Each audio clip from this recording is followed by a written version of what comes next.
Inilah kapal yang disebut milik warga Iran yang terdampar di wilayah perairan Aceh Barat. Kami akan coba menelusuri, dan sampai saat ini juga aparat keamanan masih melakukan pemeriksaan.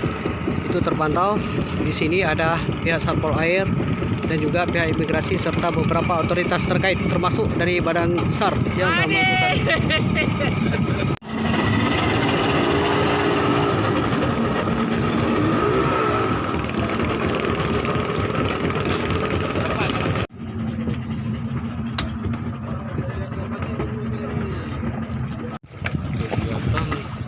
Lebih ke kemanusiaannya, evakuasi karena ini tidak urgent sifatnya.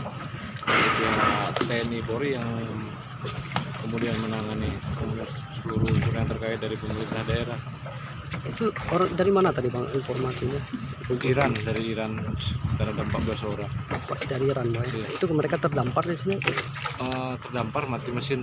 Terdampar mati mesin.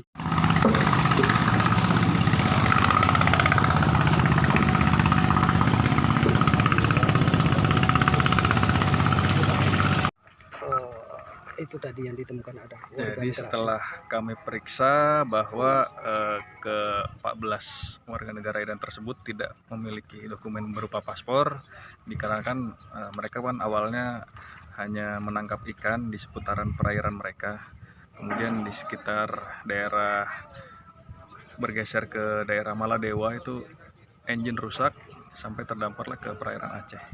Nah, maka solusinya karena mereka pun bukan pencari suaka atau pengungsi, mereka hanya butuh perbaikan kapal, maka solusi yang terakhir sementara ini mereka tetap berada di atas kapal, tidak boleh turun, dan sambil dilakukan perbaikan.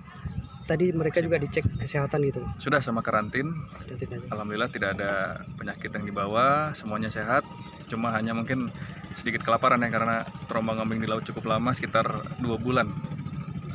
Mungkin di laut juga dapat bantuan dari kapal-kapal yang lewat.